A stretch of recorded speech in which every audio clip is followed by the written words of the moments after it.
Hello everyone, Tosif here. I am back with another live stream. Let's see who's here. I'm going to be looking at the live chat window. Please write something. Say hello. Introduce yourself. Talk about the weather. Talk about what you did today. Let me know about your plans for the week. Anything. Just write something in the chat window.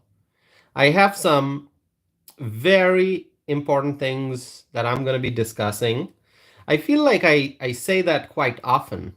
At the start of a live stream, I just say, I've got some very important things I want to discuss. But that's because I really do have very important things that I want to discuss. And there's a lot happening in the country and around the world that we need to talk about. And if you have been following my YouTube channel, then you know that I focus on social and political issues, both domestic and international. And that's why, with so many things happening in the country and around the world, there's always something important to discuss. And so that's the reason why at the start of live streams, I usually say I have some very important things I need to talk about. And once I continue with this live stream, you're going to know exactly what I'm talking about. And I think you may already have some idea, seeing the title of the live stream, what is it that I'm going to be talking about. And so, I'll continue with my discussion. But before that, please write something in the chat window. Oh, I see more people have joined. Welcome. Hello. Has it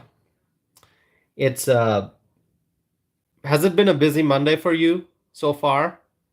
The weather in Madison, Wisconsin, where I am, it has been rainy most of the day. Rainy weather.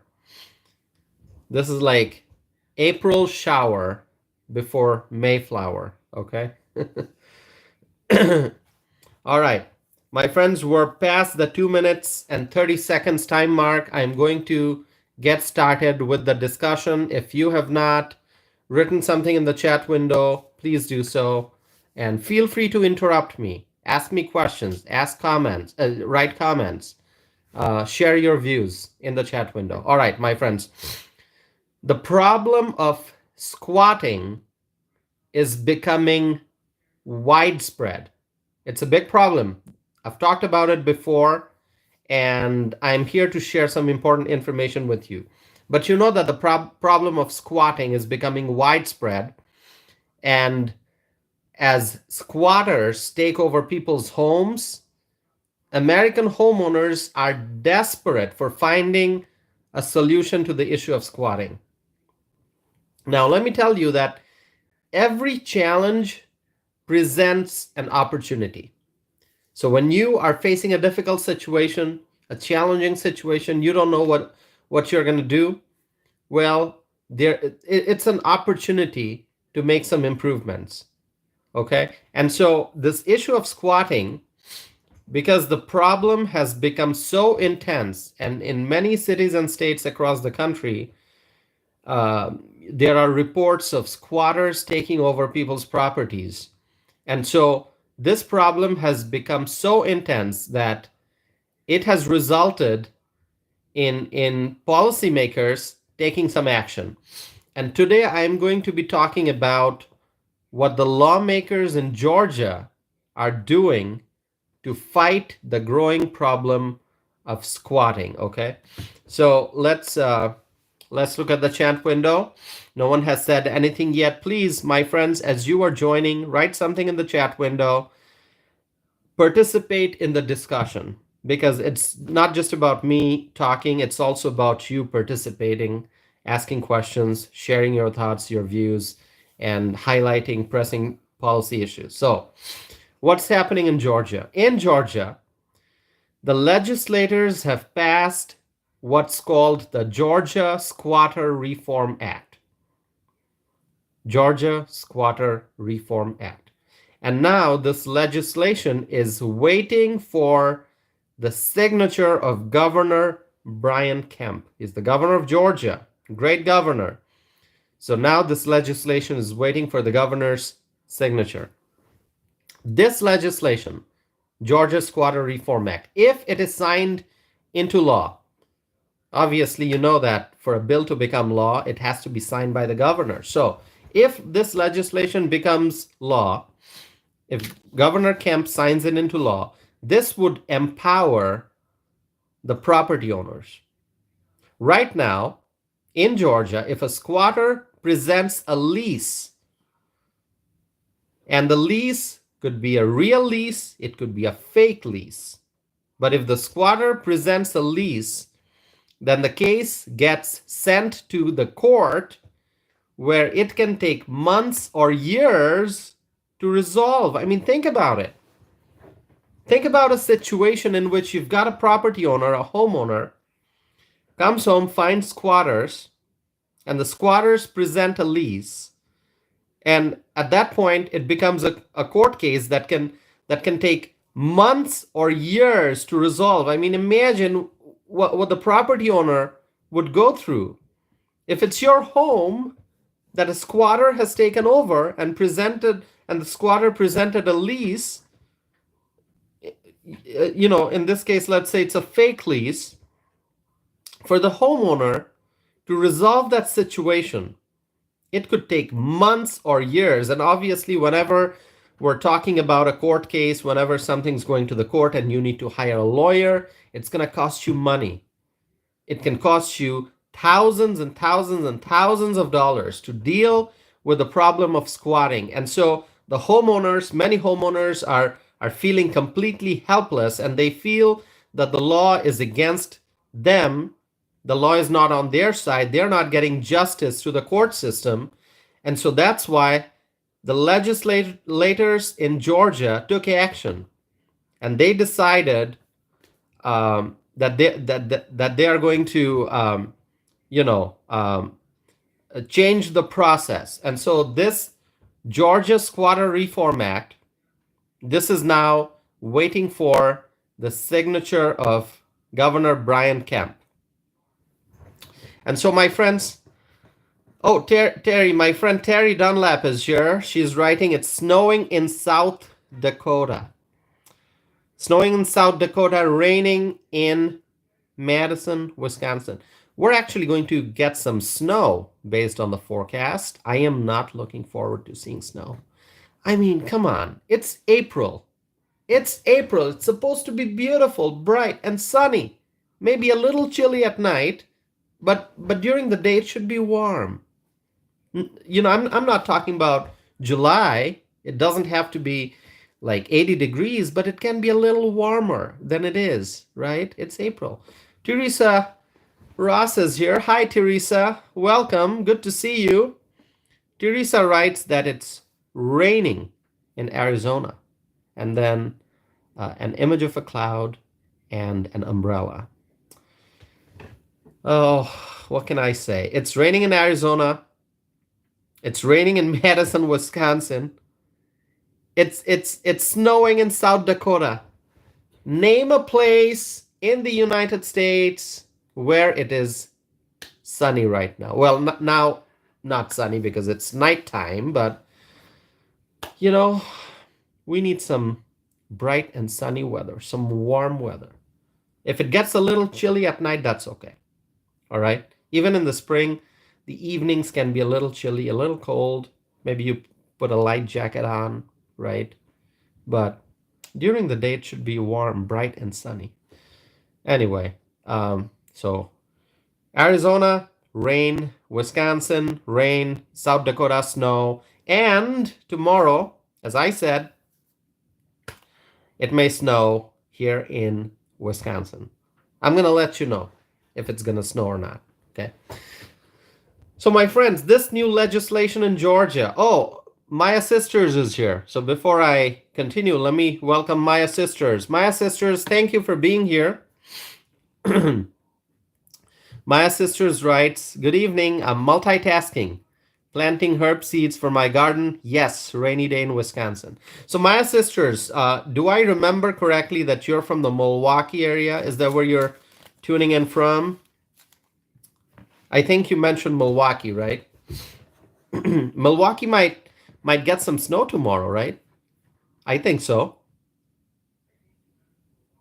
All right. I'll wait for Maya sisters to respond because Maya sisters clearly wrote that um, it's time for multitask. Oh, you're in Middleton? You're in Middleton. Oh my God, you're probably then what 2 or 3 miles from where I am. Where in Middleton? I wonder. I was in Middleton earlier today. Um, yeah, I was in Middleton earlier today. Anyway, so you're in Middleton. So I live um, very close to Middleton. I'm technically in the city of Madison, but I'm very close to the Madison Middleton border. By the way, for all those friends out there who are watching this live stream who are not from Wisconsin, let me just tell you, Middleton is the good neighbor city. Okay, remember that. Middleton, Wisconsin is the good neighbor city. In fact, Middleton has a festival that's called the Good Neighbor Festival.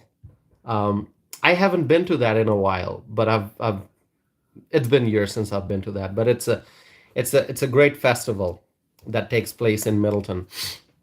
Laura Floyd is here. Laura, great to see that you're here. I can see that you have a cup of tea or a coffee. The image in the chat window, and then a wave. So Laura, I'll wave back. Thank you for being here. I don't have tea or coffee today. I usually do, but not today. Today I have my water bottle. Terry writes, my son is on Madison, Fitchburg, West Side. Yep. So Madison, Fitchburg, neighboring communities, Madison, Middleton, neighboring communities. So these are all wonderful communities. The west side of Madison, Middleton, Verona, Fitchburg, just great places. I've lived here for many years. So Maya Sisters is from Middleton. That's very close. All right.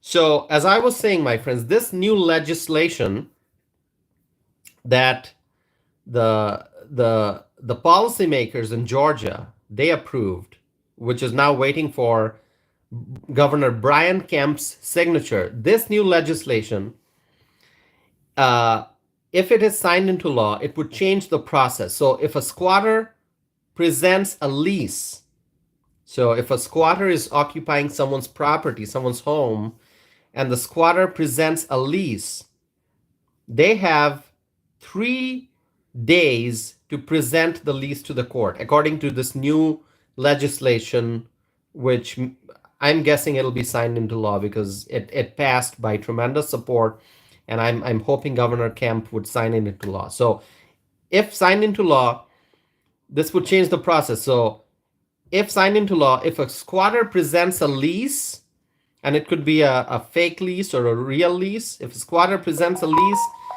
they have 3 days to present the lease to the court. And the court then has 7 days to determine if it's a real lease or a fake lease. So obviously, as you can tell, the process would be expedited. It would be made more efficient because right now, as I said, in Georgia right now, if a squatter is occupying someone's home and the squatter presents a lease, and it can be a fake lease, the matter would end up in court, and then it can take months or years to resolve.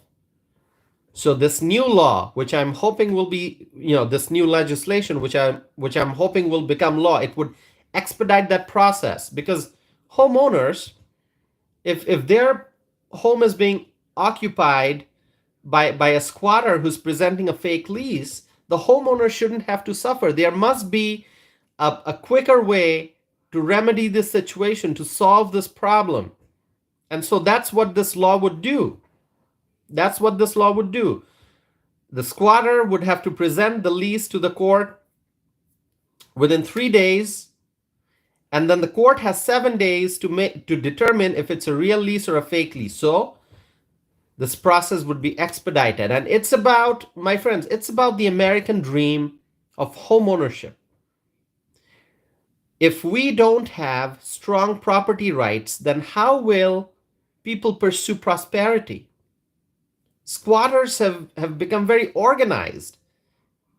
They're, in many cases, these are not random people entering people's homes. They have learned, many squatters, they're organized. They have learned to take advantage of the loopholes in law, and as a result, they're causing trouble in society. They're creating havoc in society. And so, my friends, the issue of squatting causes tremendous problem for property owners, as we know. So the Georgia lawmakers, they're trying to change this. I hope that Governor Brian Kemp will sign this legislation into law, because what the squatters are doing, this is wrong. And I'm happy to see that the lawmakers in Georgia are taking strong action to protect property owners, to protect property rights, to strengthen the rule of law. Okay. So I will wait to see what Governor Brian Kemp decides, what he does. Obviously, in Florida, Governor Ron DeSantis also signed a legislation into law that protects property rights and that strengthens the rule of law. So something good happened in Florida, and now in Georgia. I'm hoping that this new law would help solve a lot of problems pertaining to squatting. Now, my friends, let's switch topics, okay? Because there's something else that I need to discuss, something very important. So I'm going to go from Georgia to Colorado, okay? Laura Floyd writes, look at California and the property laws. Well, I can do a live stream or a podcast episode on California and the laws there. I'm not a lawyer, so I won't be able to go into a detailed legal analysis, but obviously I can look at some cases and some news reports and some problems pertaining to squatting that's happening in California, and I can share my views. So Laura Floyd, thank you for mentioning that, and I think I'm gonna talk about California, in a future live stream or a future podcast episode. So, this is perfect, my friends. I want to hear your thoughts about what you would like me to discuss. Okay, so you're always welcome to send me suggestions, send me topics, send me issues that you would like me to talk about. And so I'd be happy to do that. So Laura, thank you so much for your suggestion. I'm going to talk about California and the property rights there very soon. So thank you. Actually, I'm gonna make a note here so I don't forget. Okay, so I've got my pen. I'm gonna write it down so I don't forget. California property laws. All right. There you go. I've got my note here, right on my piece of paper. Arletta Jordan is here. Arletta writes, hey, Tassif and Chad, so good to catch the live. Arletta, wonderful to see that you've joined. Welcome to the live stream. We're 19 minutes into the live stream, and I've been talking about Georgia and how the lawmakers there are trying to protect homeowners and trying to strengthen property rights. So if you missed the discussion, please watch the replay afterwards. And as always, please feel free to share your thoughts with me. So now from Georgia, I'm going to go to Colorado. I'm going to talk about something happening in Colorado. And this is actually Denver in particular. And you won't believe what happened there, okay? If you have not seen this in the news, what I'm about to tell you, if you have not seen this in the news, if you have not read the news reports, and if you're hearing about it from me for the first time here, let me tell you, you're going to be shocked. Reportedly, a Denver city official has suggested to the migrants there to go to cities like New York and Chicago. So a Denver city official has told the migrants in Denver to go to cities like New York and Chicago. I mean, a Denver city official saying to the migrants, hey, guys, go to New York, go to Chicago. This is a city official who has told the migrants that because of lack of resources in Denver, the migrants should just go to New York City or to go to Chicago. Can you believe that? Can you believe what's going on? The city official reportedly said to the migrants that New York gives people more. You're gonna get more if you go to New York, if you go to Chicago, because they have more to give you. I mean, that's what this Denver city official told the migrants. And I read the translation because this was in Spanish, and I don't speak Spanish. I don't understand Spanish. I understand a few Spanish words, but it's not enough to be able to have a conversation or to even form a full sentence. Okay, so I don't speak Spanish. I don't understand Spanish. And so I read the translation because this city official, he was speaking in Spanish, and it's all caught on video. Okay, so I read the translation from the news reports, and Arletta writes the Canada-U.S. border violation. Well, I'm coming to that. I'm gonna talk about that, Arletta. So your comment tells me that you've read the news, you've seen it on TV because you mentioned the Canadian border. Yes, I'm going to talk about it. I'm coming to that. So thank you for mentioning it. My friend Terry Dunlap writes, sounds like they're pitting city against city. That's what it seems. I mean, Denver is just saying, guys, go over there. We don't have much here. Go over there. There's New York City right there. Go there. Go to Chicago. They have more stuff for you. All right. This guy, the city official, this Denver city official, and think about it. This is not just any private citizen. This is a city official. This guy works for the city of Denver. And so he's saying that New York gives people more, Chicago will give you more. Then he suggested that the migrants go to those cities because there are more job opportunities there. In fact, Denver is also offering migrants bus fare.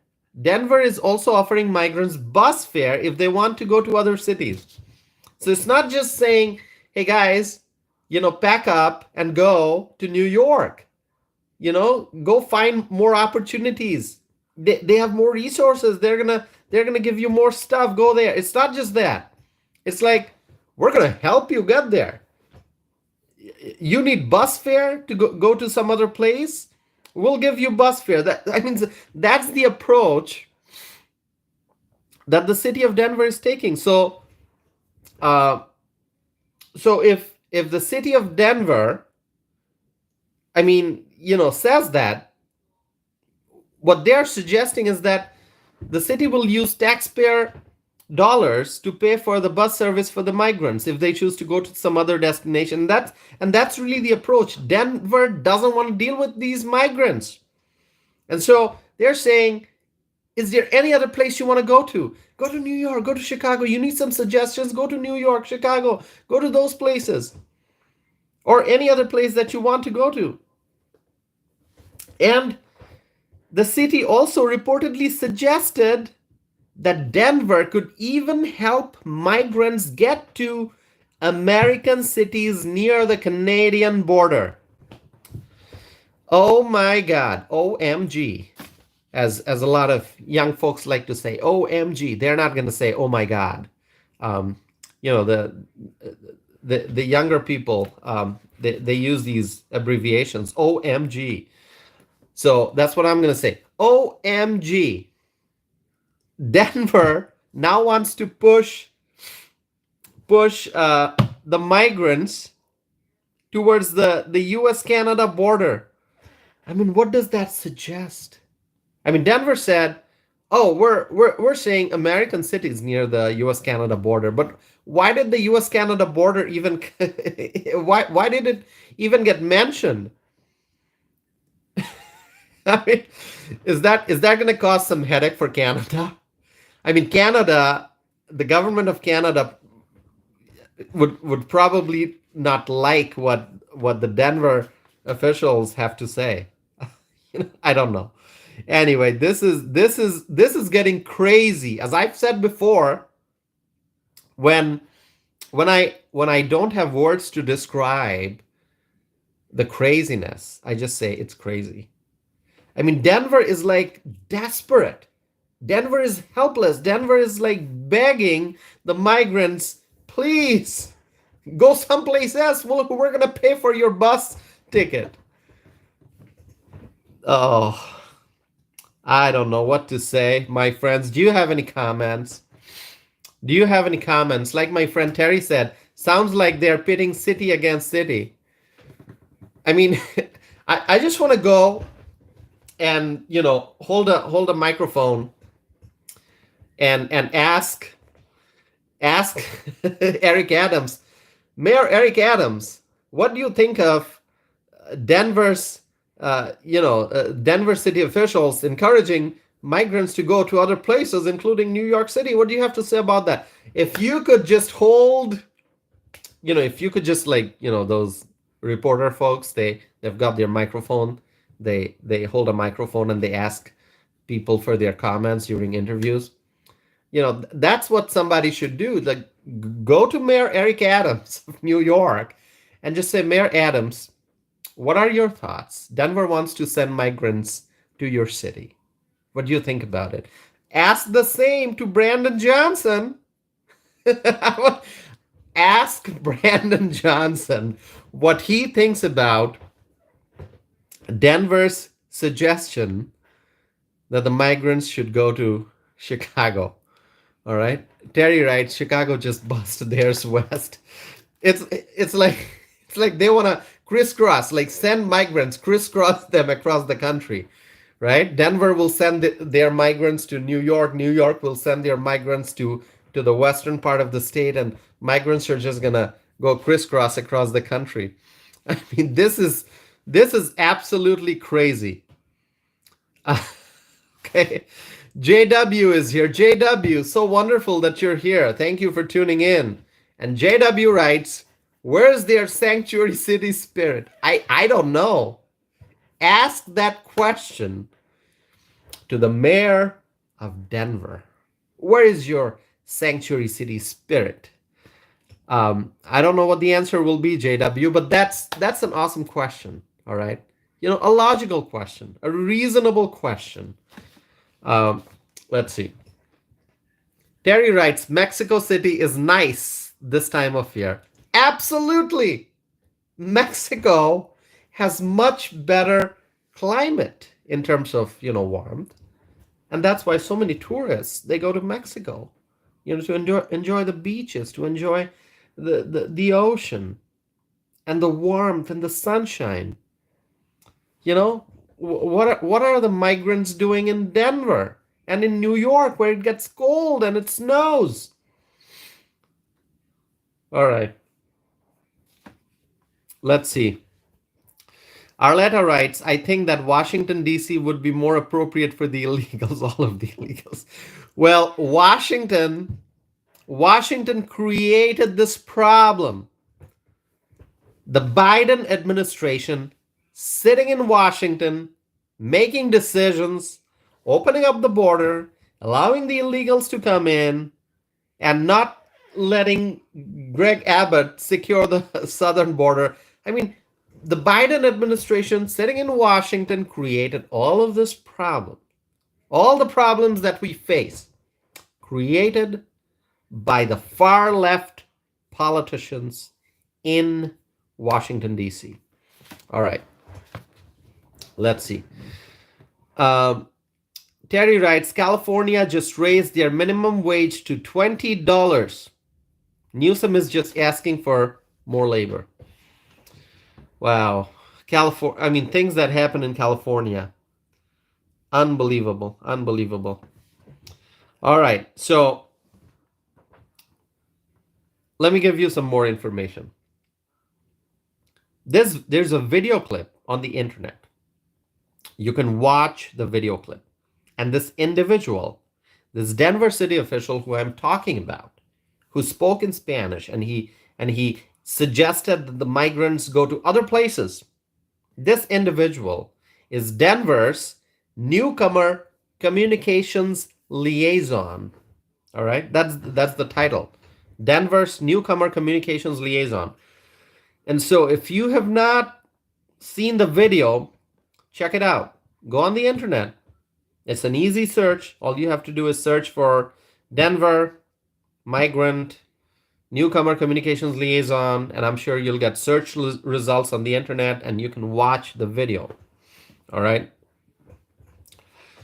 And so Denver is clearly very, very desperate to send migrants elsewhere. They just cannot handle the pressure anymore. I told you before, Denver is looking at a massive budget deficit, projected budget deficit. And so they can't handle the pressure anymore. I mean, it's easy to say that we welcome migrants, but when the migrants show up, the money runs out.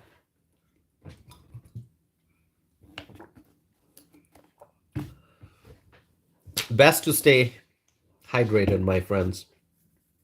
I don't have my tea. I should have made some tea before the live stream, or maybe coffee. So my friends, pay attention to what the Denver official is saying.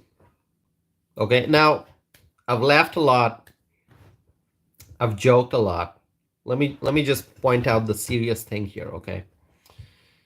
Pay attention to what the Denver city official is saying. He's saying New York will give you more. New York will give you more. Chicago will give you more.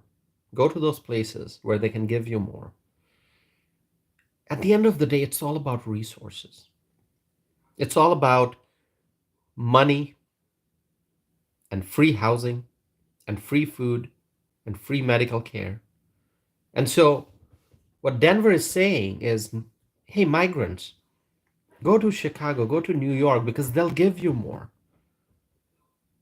You know, it's unbelievable that it's all about resources, and it's a competition. Who can grab more resources? Who can grab more resources? And that's really like the enticement there. The Denver city official is making the suggestion that go to New York, go to Chicago, you'll get more stuff. It's like they're not saying, hey, you know, we don't support illegal immigration. You guys should not be in this country illegally. We don't want you in our city. That's not the message. Denver is saying, hey, New York has more than what we can offer. Chicago has more. Go to those places. You want more stuff? Go to New York. Go to Chicago. If you want to go to the if you want to get close to the U.S. Canada border, yeah, we'll give you bus fare. That's the message that Denver has for the migrants. It's all about enticement, like free this, free that, or you're gonna get more if you go to New York. This is so wrong. This is so wrong. And and as Arletta is saying, free ain't free. Free ain't free. It all costs money. Nothing is free. Somebody's paying for it. The migrants may be receiving something for free, but somebody paid for it. Somebody paid for it. Who paid for it? Who's paying for migrant housing, migrant food, and all the medical services that the migrants are getting? Who's paying for it? The taxpayers. The taxpayers, the American taxpayers. This is so wrong. Let me look at the chat window here. JW writes, there's going to be more automation in the fast food industry, layoffs, and prices will go up even more. You know, JW, we see growing automation. We see more and more automation. I think we all see that every day. And we also see how machines fail, right? Machines fail. So JW, your comment brings to my mind something that I want to talk about. Now, I know I've got friends from different parts of the country here, from Ohio, from South Dakota, from Arizona, from Texas, and from other states, I think. I don't know what your grocery store experience is, where you grocery shop, and what the setup is there, how many cash registers there are. But I have seen how many self checkouts don't seem to work as well as some expect those self checkout counters to work. Okay, I mean, have you ever used a self checkout? Have you ever used the self checkout option at a grocery store, and then either the item's not scanning properly, or you're trying to scan it, and then something happens and the machine tells you wait for an associate, or wait for someone from the. I mean, have you run into that situation? I mean, I've run into it many times. Okay. And I honestly, I don't like self checkouts. I don't, because I'm going to the grocery store, and I'm just talking about my life. I've got a busy day. I've got my professional life, and then I've got my personal things that I have to take care of, and then I've got my hobbies, and as I say, 24 hours are not enough. So when I go to a grocery store, I want the process to be swift, to be efficient, to be hassle free. And I pick my stuff from the store shelves, and then I go to the checkout counter. And I'm not gonna comment on which grocery store brand or anything, but I'm gonna say that some places have more, uh, you know, uh, some places have more like manned uh, checkout option counters than others. Okay, there are some grocery stores where you'll almost always see human beings with their checkout lanes open, and ready to help, right? But there are some other grocery stores where they don't have as many staff members. So what a lot of people do is they see that maybe there are two cash registers that are open, that are manned. So there are human beings who are helping people check out, human being cashiers, and the lines are long. So what people do is they don't want to wait. So they just head towards the self checkout, because that seems to be like, not as crowded. And that's what I've done at times whenever I've seen that, oh, there's only one register that's open, and there are seven people ahead of me. It's gonna be a while, and I don't see any other cashiers. So all right, I see some self checkout counters that are open. All right, I don't want to use it, but I'd rather check out quick, than to wait behind seven people. So I use the self checkout. But I mean, the self checkout is a pain. Let me tell you, if it's one or two items, that's fine. And if it's something where you just scan the barcode and you pay and you leave, that's fine. But especially for produce, like depending on what kind of apples you're buying, you have to type in the code. You have to look up, the apple, because prices vary. If you're buying Honeycrisp apples or Gala apples or whatever, green apples, um, and that can be very you know difficult. I mean, it's a hassle if you have to look up the codes for the different kinds of apples or the different kinds of lettuce. I mean, at the end of the day, if I'm going grocery shopping, I don't want to have to deal with that problem. Okay, I'd rather pick stuff up, take my cart to the cashier. The cashier will sort things out, and the person will put them in the bags. I'll pay, and then I'll leave. I mean, that's a smooth grocery store experience. So I don't like the self checkouts, and I see in the news reports that more and more people are kind of sick and tired of these self checkouts. And also, the technology is not perfect. Technology is not perfect. It's, some of the items you're going to have to scan the barcode. Some you're going to have to type in the code and put the item down so the machine can get a proper weight.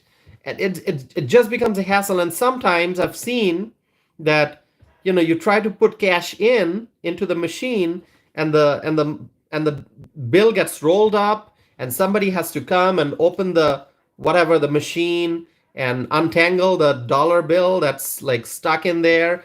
It's a real pain. Okay, and so as much as people think that the introduction of technology will make things efficient, it just doesn't. And I've seen situations where, let's say, there are six self checkout counters, and maybe there are lights going on at three of them. So there's this store employee who's running from one self checkout counter to other, helping address issues that the people have run into. Either it's a bill that got rolled up during payment, or some item was not scanned properly or whatever. So at the end of the day, the machines also need attention from a live human being. So why not just have like old fashioned cash registers? You've got human beings who greet you with a smile. They ask you how you're doing, and it's human interaction. So anyway, I prefer going to stores where I see more counters that are open with human beings who are working as cashiers, rather than self checkout counters. Okay. Anyway, I just did a whole long rant on this issue. Let me check some comments here. JW writes, "Yep, use self checkout. Sometimes some issues, but it's been improving." My sisters writes, "I use self checkout if I have a few items. Self checkout is annoying with a full grocery cart." Exactly, that's what I said. If you've got, let's say, a bottle of milk and a box of whatever, a packet of cheese, it's fine. But if you've got lots of produce and stuff, it's just a pain. Um, let's see. JW writes, "Same, Maya. LOL." Um, uh, yeah, JW writes, "I use a self checkout if there are really long lines, or if I just have a few items. If I have a lot, like if I have a lot, I like to go to a person to check out." And Terry writes, "I have no problems, but I used to work as a grocery store checkout clerk." Okay. Uh, so Terry, you can share your thoughts on this matter. JW writes, "And I definitely don't think it's a nice thing to do to the elderly. It's hard for them to use and learn the self checkout, and they shouldn't have to." Exactly, we have an aging population, so I think everywhere people must be, whatever process, whatever, not just at grocery stores, at banks, um, at offices, anywhere, right? I mean, technology has to be senior citizen friendly, okay? And so, I'm a huge advocate for senior citizens. I think that as a society, we have to make sure that the senior citizens are able to navigate and they are able to, you know, have a smooth daily life. And so technology should be crafted and designed in a way that makes it senior citizen friendly. All right. Terry writes, I like to use my insulated bags to pack my grocery. Walmart bags hold nothing, and I have to carry 191 bags to the car and then into the house. Okay. Terry writes, JW, yes, you are correct. JW writes, yes, Terry, you're right. So yeah, I mean, that's one other thing I keep in mind when I'm deciding where to go for grocery shopping. I actually go to a few different places just because there are a few items and I know where I would get better meat versus where I would get better produce, and it can vary. It's personal preference. And so I know that I like to go to the grocery stores where they have strong bags, because I have been in situations where I've had, like, very thin plastic bags. I probably got seven of them, three in one hand, four in the other, and I'm walking, taking stuff out of my car and up the stairs into my apartment or into the elevator, and maybe there's something there heavy that just, the bag would tear and things would fall. So yeah, no, I don't like that. I like grocery stores where they have strong bags, okay? And it's important. It's part of your shopping experience. Okay.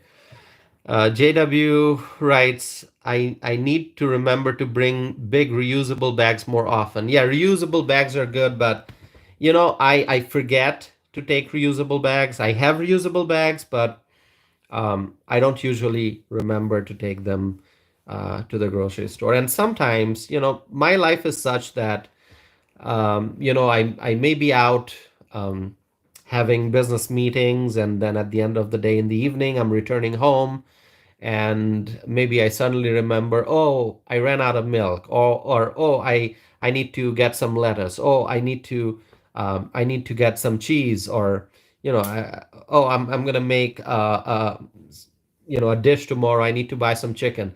So sometimes a lot of my grocery store trips are just like that.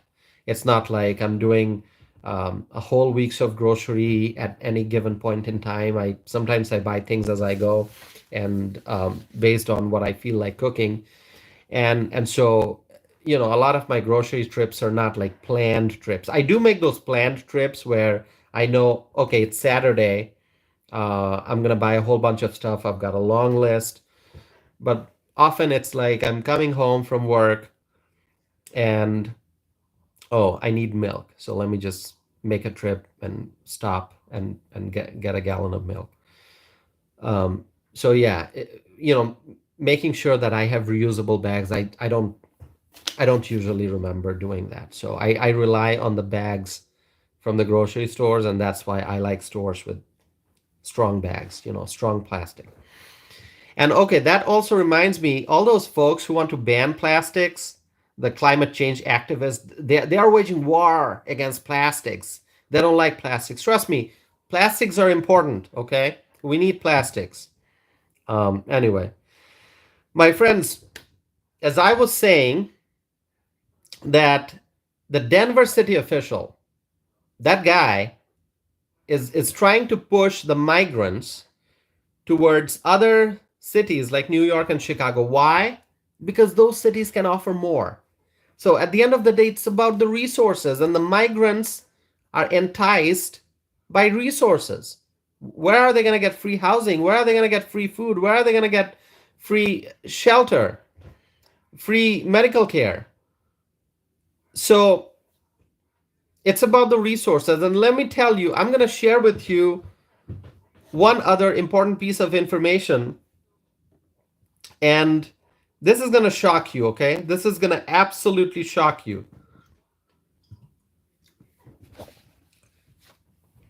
Terry writes, I try to order some things online, delivered to my house. Well, Terry, you're more advanced. You're online ordering, which a lot of people do, but um, I like to go and buy the stuff in person.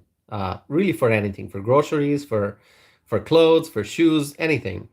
Uh, Now, back when now I'm gonna come back to this topic, but let me just say, back when I was living downtown in Madison, okay, um, what I would do is there's a place close to UW Madison campus, so the University of Wisconsin Madison campus, a very nice store, Capital Center Foods, it's called.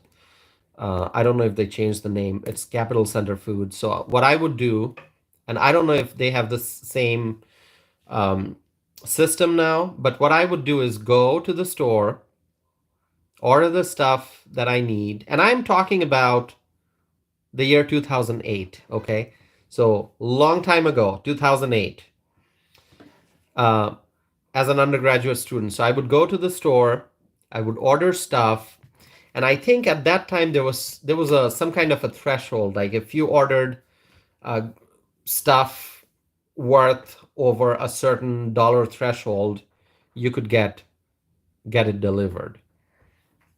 And so I would order all the stuff, pay, and then the somebody from the store would deliver it. Okay, so they had delivery service, which obviously makes sense because if you're a store in the downtown area, in the campus area, and if a lot of your customers are students, it's very helpful if they can get their groceries delivered. So I would go place an order, buy all the stuff, and then the store would deliver it. So I enjoyed that.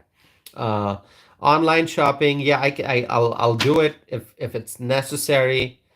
Sometimes I'll order stuff from Amazon, not a whole lot. But obviously, I've ordered lots of books from Amazon. Okay. And this is going back to, as I said, 2008, 2009. I ordered lots of stuff online, lots of books from Amazon. Anyway, let me just continue. I'm going to tell you about the Big Apple, New York City, something that's happening in New York City, which is going to shock you, as I said. And trust me when I say it's going to shock you, it will shock you. Reportedly, there is a city council proposal in New York City that would provide taxpayer funded mental health services to the migrants. Oh my God. Can you imagine? Taxpayer funded mental health services for the migrants. This bill, it has not been approved yet. This is a proposal. As of now, it's a proposal by a group of New York City Council members. This bill would reportedly put mental health coordinators at 218 city migrant shelters. Think about it for a second. If you have any comments, please write your comments in the live chat window. I want to hear your thoughts. Anyone from New York who's listening to this live stream? I know I have a few viewers, a few friends who are from New York who tune in, but just let me know your thoughts. I mean, this bill proposed by a few city council members would put mental health coordinators at 218 city migrant shelters. And who's going to pay for it? The American taxpayers. Now, this is another example of more and more taxpayers funded services for the migrants in New York. So when city of Denver officials, they say that, hey, migrants, go to New York City. They have more stuff for you. This is probably what they're referring to. The New York politicians, they come up with all these free stuff for the migrants, one after another, prepaid debit cards. And now this proposal for free mental health services for the migrants. And nothing's free. Nothing's free. I think somebody mentioned free ain't free. Was it Arletta? Yeah, Arletta Jordan wrote, free ain't free. Exactly. Nothing's free. So who's paying for it? The taxpayers. There are many American children who need mental health services but are not able to access the services. Some cannot afford. Children, American children living in poor families, their families may not be able to afford to pay for mental health services for the children. There are many American veterans who suffer from post-traumatic stress disorder, PTSD, and other problems.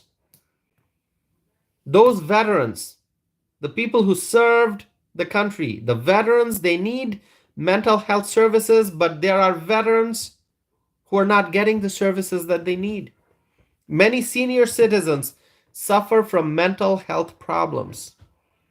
Many seniors suffer in isolation. They are lonely. They have mental health problems. They need mental health services. But are they getting those services? Many senior citizens are not getting the services that they need. Arletta Jordan is here, and Arletta writes, well, how about this? Migrants receiving priority health care over U.S. veterans and families. Exactly, Arletta. That's what the liberal politicians want.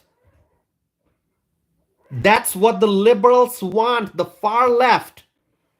They want U.S. taxpayer dollars to go towards providing housing, food, prepaid cards, and medical services and mental health services for the illegal immigrants. American resources spent on the illegals. That's what the left wants. That's what the left-wing politicians want. They are doing it on purpose. They're depriving the American people. And they're giving all kinds of free stuff to the migrants.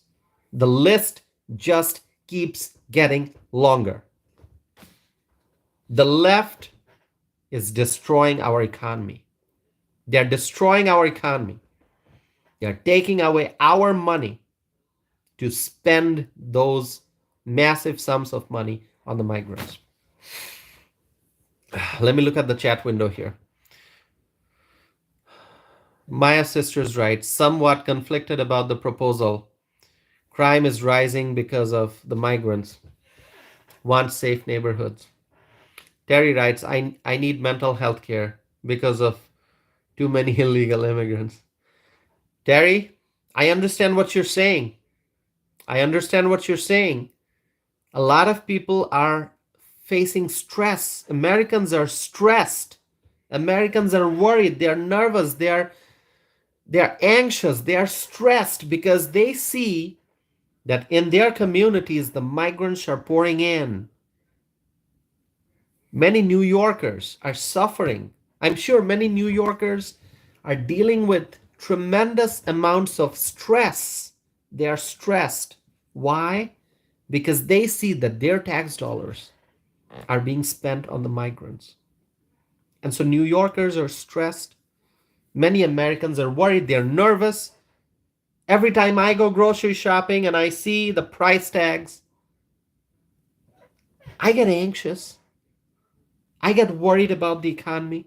I wonder when is this going to change? When will inflation come under control? When will prices go back to normal? When is it going to happen? Is it ever going to happen? Or is the inflation just going to keep getting worse? People are worried. Americans want peace of mind, but they don't have peace of mind. Americans are facing tension. They are facing nervousness. They are facing anxiety. They are stressed. And the left wants to provide more taxpayer-funded services to the migrants, to the illegal immigrants, to the people who walked across the southern border and entered our country illegally, without visa, without authorization, without permission. Let me look at the chat window here. Maya Sisters writes, I'm more conscious about my surroundings. People will have to be aware. Crime is going up. Maya sisters, you are in Middleton, you know, and I don't know how long you've lived in Dane County, Maya sisters, but if you have lived in Dane County for at least half a dozen years, then you know that situation has changed. Crime is getting worse in Dane County too. Yeah, the situation is in Dane County is not that great. I mean, in the last few years, we've heard about car thefts and retail theft and different kinds of assaults. Lots of problems, and so people will have to be aware of their surroundings. Right. Teresa Ross writes, they are worried about crime. Um, Terry writes, Dollar Tree is raising prices again. Yep. I think we might have briefly talked about it, not in details, but I think we briefly discussed it previously, just very briefly. The Dollar Tree is raising prices again. And so, first of all, these migrants shouldn't even be in the United States. Why are they here? They don't have visa, they don't have permission, they don't have authorization. They are here. And they are getting free housing, they are getting free food, they are getting free medical services. And now a group of New York City Council members, they want to provide taxpayer-funded mental health services to the migrants. What about the mental health needs of the American people? Badger Den is here. Badger Den, so wonderful to see that you're here. I don't know if you just joined or if you've been here for a while, but I was talking about how the Denver city officials are trying to push migrants towards New York and Chicago. I talked about it. If you missed the discussion, please tune in for the replay afterwards. So anyway, as I was saying, this new proposal to provide mental health services to the migrants, the question is, who's going to pay for it? You know the answer. The city council members want taxpayers to pay for the mental health services for the migrants. And do you know how much it's going to cost? I'm going to give you 30 seconds. Think about it. In 30 seconds, I'll tell you the price tag. This proposal, do you know how much it's going to cost? Few more seconds, I'll give you the answer. But I'll let you make a guess if you want to make a guess. You don't have to. If you want to make a guess. This proposal by a few New York City Council members about putting mental health coordinators at 218 city migrant shelters. Do you know the price tag? All right, 5 more seconds. I'm gonna give you the answer. All right, my friends. We know mental health services are not free. If the New York City Council members succeed in getting this proposal approved and implemented, the mental health services will be free for the migrants, but someone's going to pay for it. And who's going to pay for it? The American taxpayers. And the price tag would be 15 million US dollars. $15 million. 15 million US dollars. That's how much it's going to cost to put mental health coordinators at 218 city migrant shelters. Massive price tag. And that's what the liberals are proposing, the Democrats. They are proposing that this program be implemented, this law be approved to provide mental health services to the migrants at a cost of $15 million. Reportedly, many migrants in New York City are receiving free meals, cell phones, etc. Of course, I told you that many migrant families are getting prepaid debit cards, and now the New York City Council members want migrants to get free mental health care services. My friends, this is not fair. This is not fair because the left prioritizes the illegal immigrants and they don't care about the American people. The American people are suffering. There are American people in New York who are homeless, many at risk of homelessness, many not getting the care that they need, many not getting access to healthcare services and mental health care services. Many Americans are suffering because they have food insecurity. They're not getting the nutrition that they need to have a healthy life. Americans are suffering while the liberal politicians are busy spending money, taxpayer money, not their personal money, not money out of their pocket, US taxpayer money, on the illegal immigrants. This is happening in New York City. This is happening in Chicago. This is happening in Denver and many other places in our country. My friends, what are your thoughts? When will this end? When will we have a leader who's going to put America first?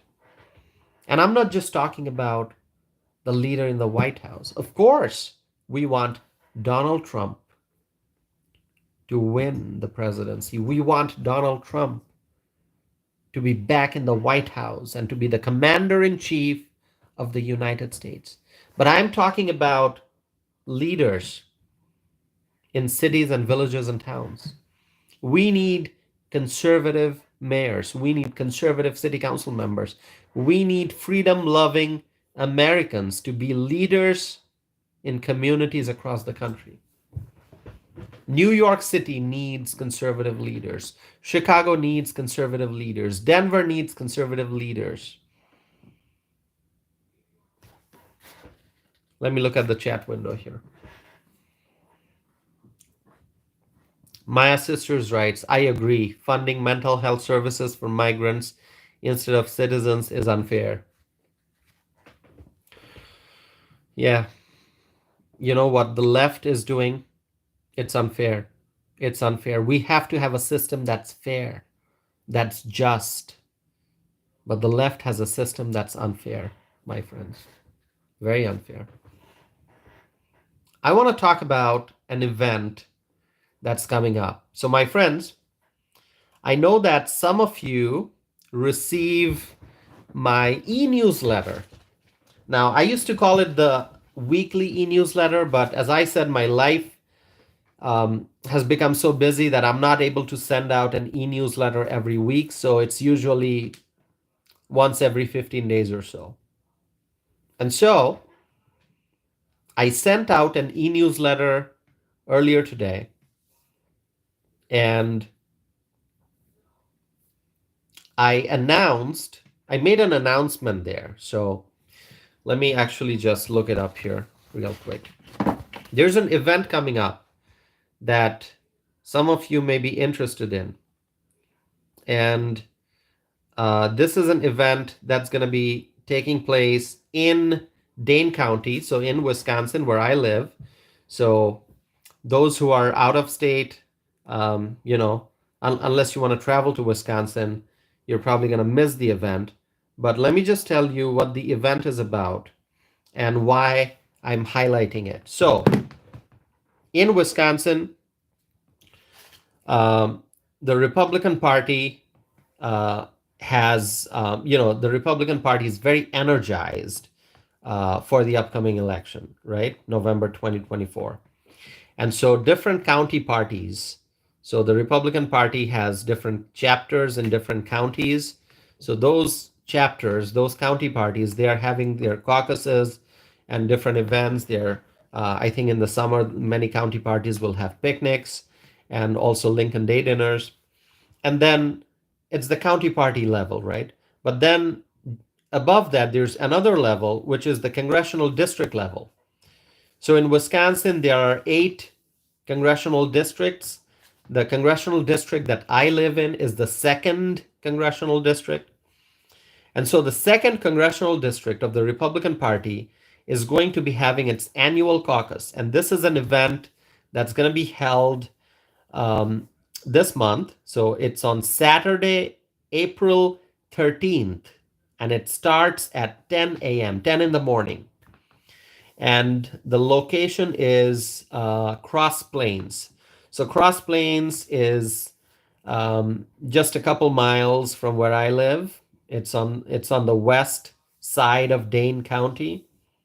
And so at the event, there will be elections for delegates and alternate delegates for the Republican National Convention, which is scheduled to take place in July in Milwaukee. And so there will be elections for the delegates, and also there will be resolutions that party members have proposed. So there'll be some discussion on that, and I think there'll be some voting on the resolutions, and also. Maya Sisters writes, Cross Plains is close to me. I know, Maya Sisters, because you said you live in Middleton, so Cross Plains is very close. And so if this is an event that you want to attend, you can do that, okay? I'm providing the information here.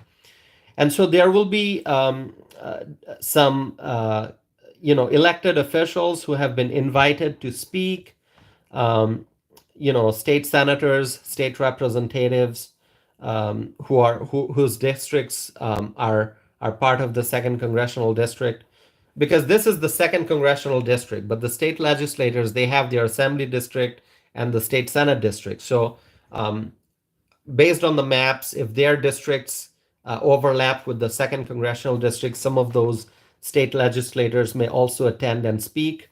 And obviously, we have a U.S. Senate race that's going on in Wisconsin. So, and there are other elections. So basically what I'm saying is there will be we're hoping there will be some elected officials, incumbents, as well as some candidates who are running for office. And then different county party chairs are also, welcome to share their updates and talk about their county party's plan for the fall election. Anyway, so this is the business of the caucus that's going to be happening. But here's the interesting thing. I am the featured speaker at the caucus. So I have been invited to be the featured speaker at the caucus on April 13th. The event starts at 10 a.m. and this is going to be in Cross Plains. Maya Sisters writes, anyone challenging Pocan? So Mark Pocan is the Democrat congressman from the 2nd Congressional District. And yes, Maya Sisters, as far as I know, there are two individuals who are running, two Republicans who are running. And so I think there'll be a primary election. And then one of the two Republicans will probably, one of the two Republicans will win and run against Mark Pocan in the general election. I know of two Republican candidates who are running. There may be other independent candidates or maybe other Republicans who decide to jump in. I don't know the details of that. I just know there are two candidates who are running as Republicans to challenge Pocan. Anyway, the main point that I want to highlight is I'm the featured speaker at the event, and I'm going to be talking about immigration. That's going to be the subject of my talk. So it's really an honor for me to be invited to be the featured speaker. Recently I have had some speaking engagements, which, I have mentioned before. On March 12th, I was the guest speaker at a luncheon, which was organized by Informed Women. And this event happened in Northeast Wisconsin, in Green Bay. And then I also was one of the speakers at the Grant County Republican Party Lincoln Day Luncheon.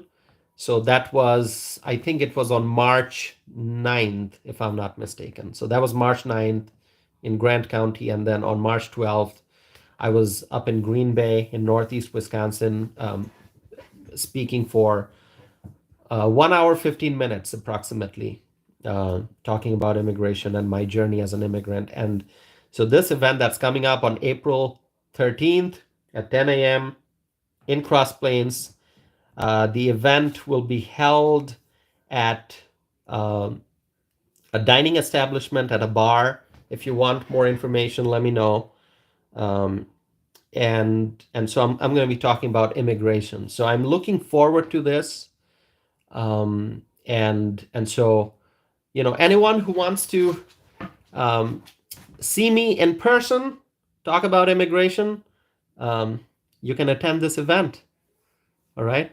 I know a lot of my friends here who are tuned in for this live stream. They are from out of state. And so I'm not saying you have to travel to Wisconsin to watch me speak in person, but, if you want to, you can. So anyway, if you want more information, I'm going to share my email address with you, tossif@tossifanam.net. All right. The name of my YouTube channel is Tossifanam, which is my first name and my last name. So my email address is tossif@tossifanam.net. So it's in the format my first name and then @ and then my first name and my last name .net. Once again, my email address. If you want more information, please email me. My email address once again is tossif@tossifanam.net. Okay. So yeah, let me see here. I don't know if I can I write it in the, I don't know if I can write it in the chat window here. I was gonna try to write my email address here, but I think you get it. tossif@tossifanam.net. If you want to know more about the event, please email me. There's a flyer that I can share with you that has all the information. April 13th, 10 a.m. in Cross Plains. I don't know how long the event will be. It may be 2 hours, more than 2 hours, but somewhere in the first half of the event, I'm scheduled to speak. So just wanted to share that. April 13, 10 a.m., Cross Plains, Wisconsin. I have lots to talk about immigration, so I'll be sharing that with those in attendance. I'll be sharing my views, and my friends, I'm very vocal. I exercise my First Amendment right. I take my freedom of speech very seriously. And I'm very vocal, I'm very outspoken, and I will share my views on immigration that day. That's my plan. So yeah, any questions, just let me know. All right, my friends, I don't have anything else to add. JW writes, that's awesome. Congratulations. Thank you, JW. I appreciate it. Arletta Jordan writes, wonderful. Thank you so much. Thank you so much. Terry has written a comment which I missed mentioning. She writes, stress on our taxpayer parents will be visited on their kids. Terry writes, good question, Pocan Challenger.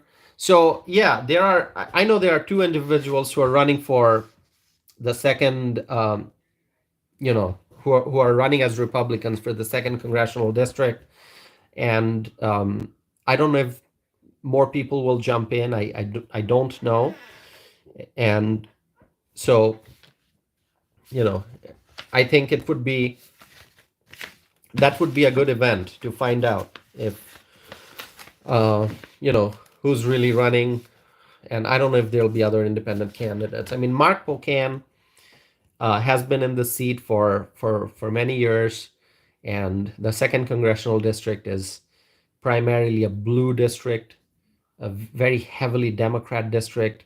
It's quite challenging for a Republican to win in this district, but you can't win if you don't run.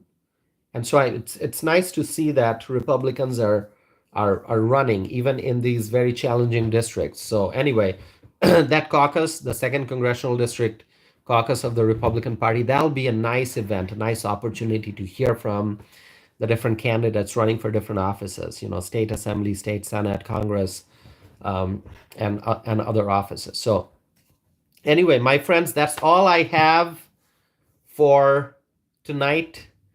We're almost at the 1 hour, 20-minute mark. Yeah, we just crossed the 1 hour, 20-minute mark. Thank you all for tuning in. Thank you for joining. I appreciate it. As always, let me know your comments, share your thoughts. And to all those who missed my live stream or did not join the live stream from the very beginning, but came in the middle of it, feel free to watch the replay. Okay, I appreciate it. And also share information about my channel with your friends, with your family members, and with your neighbors. Help me spread my message. Help me spread my word. Help me grow the size of this community. Let's connect with more freedom-loving Americans. So please share information about my channel with your friends, with your family members, with your neighbors. And if you want, please sign up for my e-newsletter. It's free. All you have to do is give me your email address and I can sign you up. So thank you so much. And so I want to thank everyone who tuned in for the live stream. My friend Terry Dunlap from South Dakota, Teresa Ross from Arizona, Maya Sisters from Middleton, Wisconsin, Laura Floyd from Texas. Laura is from Texas, if I remember correctly. Arletta, thank you for joining. JW, thank you so much for being here. And did I miss anyone? If I missed anyone, I'm very sorry. But I just want you all to know that I very much appreciate you tuning in and watching this live stream. Thank you, my friends. I will be back again with more videos, more live stream, more content. Help me spread my message. Share information about my channel with everyone. JW is from Ohio. JW, thank you for joining. Thank you so very much. Have a wonderful night, everyone. I'll be back again soon. So stay connected, stay tuned, and have a wonderful night. Thank you.